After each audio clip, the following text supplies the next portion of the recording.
दोस्तों नमस्कार। मैं विकास कुमार, आपका दोस्त और बिजनेस कोच।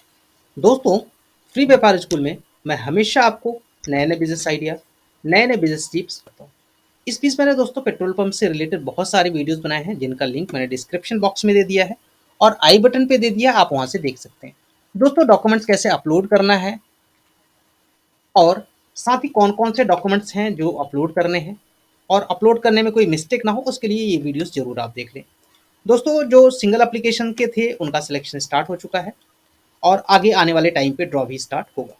तो दोस्तों, इस बीच मेरे पास कुछ क्वेरीज भी आ रही थी कि सर, आ, मेरे लोकेशंस पे कुछ लोगों ने गलत तरह से फॉर्म फिलअप कर दिया है, उनके पास ज़मीन नहीं है, ना उनके पास खुद की ज़मीन है, ना लीज़ डीड है। तो इस केस में भी उन्होंने ग्रुप 1 में अप्लाई किया है। तो इस केस में अगर आप उनके अगेंस्ट कोई कंप्लेन करना चाहते हैं, तो ऐसा भी प्रोविज़न में कंपनी में दिया हुआ है कि आप उसके अगेंस्ट, उस एप्लीकेंट्स के अगेंस्ट कंप्लेन कर सकते हैं। और कंप्लेन का कुछ प्रोसीजर है, कुछ सिस्टम्स हैं, उनको आपको फॉलो करना होगा। तो दोस्तों, आज मैं आपको सिर्फ और सिर्फ इसी के बारे में बताने वाला हूँ कि आप किस तरह से शिकायत कर सकते हैं, कंप्लेन कर सकते हैं। तीन तरह में ग्रेवियंस रिड्रेसल सिस्टम, शिकायत निवारण प्रणाली। इसमें क्या है दोस्तों, कोई भी अप्लीकेंट्स होता है वो शिकायत कर सकता है।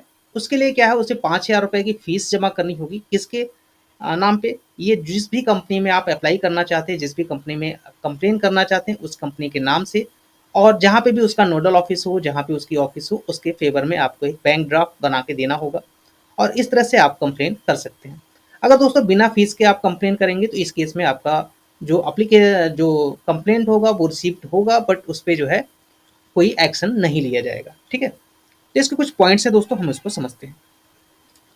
पहला पॉइंट क्या है? कंप्लेंट रिसीव बिफोर और after draw of lots bidding process along with requisite of fees will be kept in record and investigated carried out after successfully completion of scrutiny, land evaluation, field verification of credential for the selected candidate only in the following cases।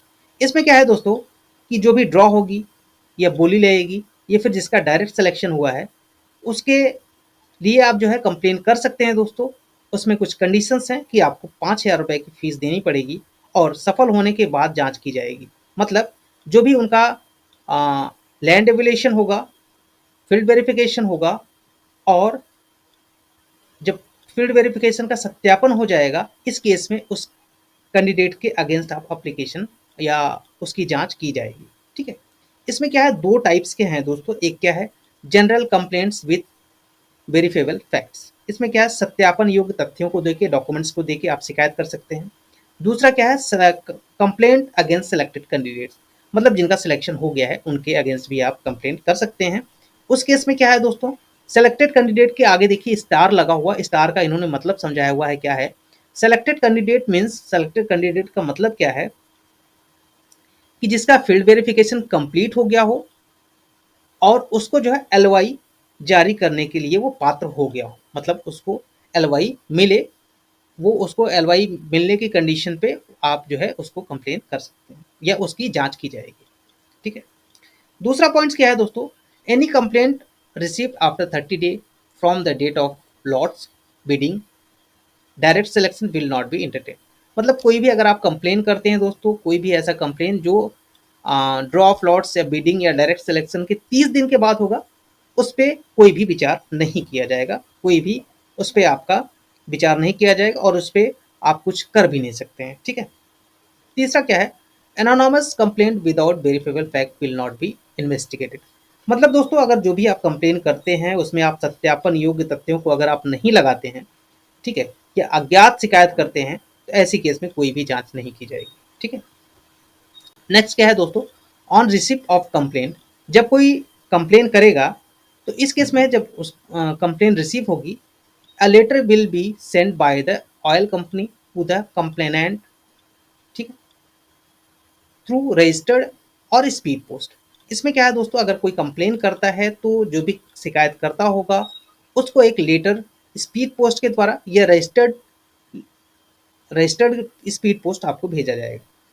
Ask him to submit detail of allegation with a view of prima facie sustain the allegation along with the supporting documents। इस case में क्या है दोस्तों कि अगर आप करते हैं तो उसमें आपको एक डॉक्यूमेंट्स प्रस्तुत करना पड़ेगा जो प्रथम दृष्टया ये प्रमाणित कर सके कि वो दोषी है। ठीक है, इस केस में आपको दोस्तों डॉक्यूमेंट्स भेजना पड़ेगा। If any within 20 days from the date of dispatch of letter, 20 दिन के अंदर आपको डॉक्यूमेंट्स को देने पड़ेंगे जिससे कि वो एलिगेशन प्रूफ हो। While checking documents and details, the complainant will be advised that if during the investigation complaint is found to be false or without sustain, the oil company reserve the right to take action against the complainant as provided under the law and fee forbidded। इसमें क्या है दोस्तों, अगर आपने जो documents दिया है, ठीक है, और जो आपने तथ्य दिया है वो अगर गलत पाई गई, झूठी पाई गई, इस केस में कंपनी के पास ये अधिकार होगा कि वो आपके अगेंस्ट कानूनी प्रक्रिया भी कर सकता है और साथ ही दोस्तों वो आपके द्वारा जो फी पे की गई है उसको वो जब्त कर सकता है। ठीक है, नेक्स्ट देखते हैं दोस्तों, इन case complaint is receive again an application.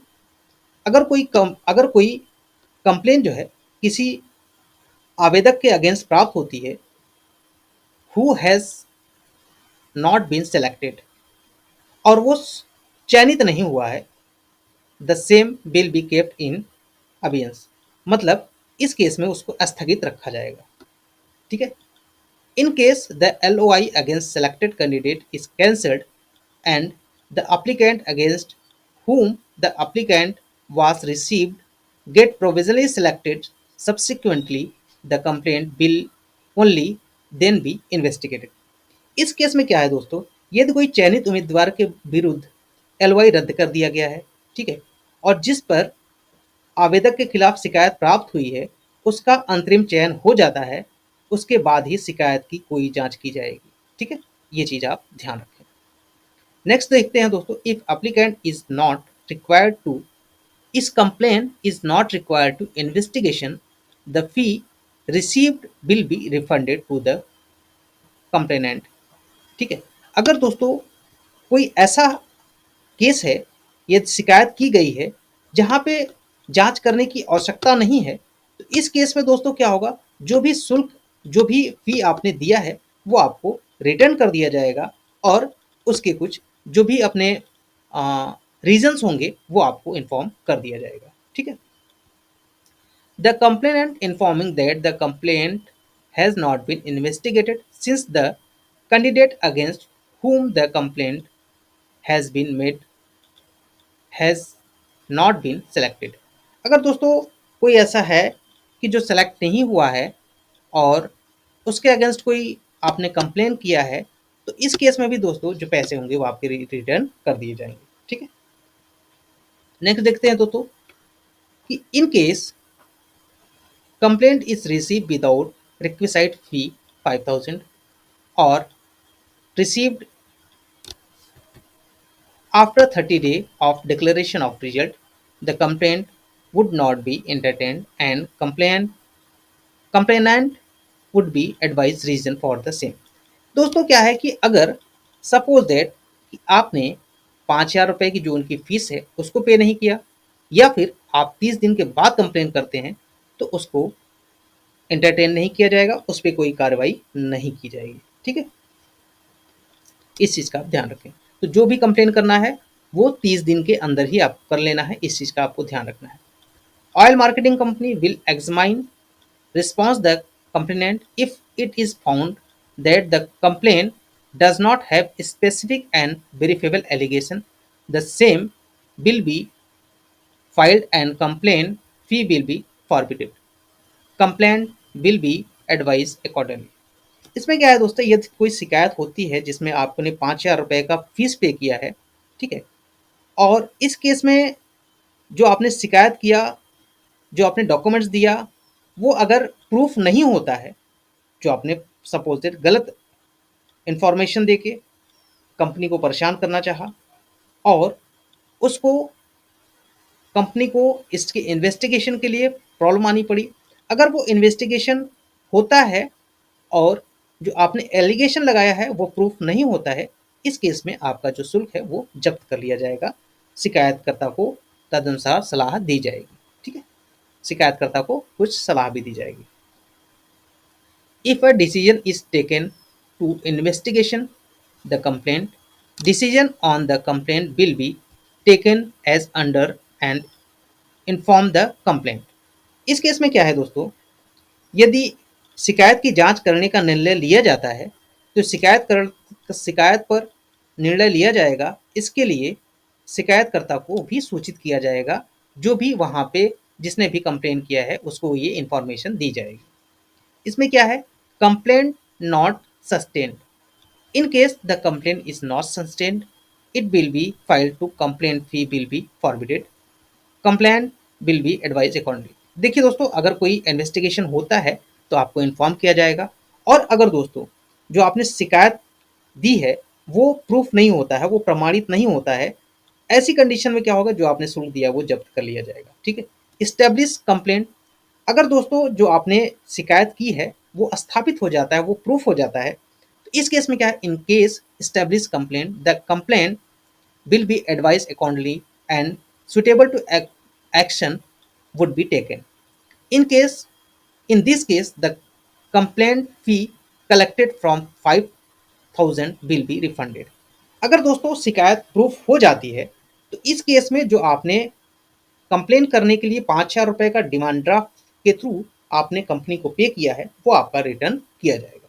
ठीक है, In all cases, disposal of complaints should be in the form of speaking order। सभी मामलों के जो शिकायत होंगे इनका निपटारा मौखिक आदेश के रूप में होना चाहिए, और ये होगा। ठीक है, कोई भी रिटन आपको इसमें नहीं मिलेगा, सारी चीज़ें ओरल होंगी, मौखिक होंगी। ठीक है, तो इस तरह से दोस्तों आप कंप्लेन कर सकते हैं, बट दोस्तों किसी को परेशान करने के लिए कंप्लेन मत कीजिएगा आप। अगर आपको लगता है कि लीगल है तो आप कीजिएगा, अदरवाइज ना कीजिए, ना करें, क्योंकि किसी को परेशान करना अच्छी बात नहीं है। ठीक है, तो इस तरह की दोस्तों वीडियोस के लिए हम मिलते हैं नेक्स्ट वीडियो में, और इस वीडियो को ज़्यादा से ज़्यादा शेयर कीजिएगा, लाइक कीजिएगा, जिससे लोगों को अगर कोई ऐसी प्रॉब्लम्स हैं तो इन सब चीज़ों को वो देख पाएँ और कंप्लेन कर पाएँ। ठीक है, मिलते हैं दोस्तों नेक्स्ट वीडियो में, तब तक के लिए धन्यवाद।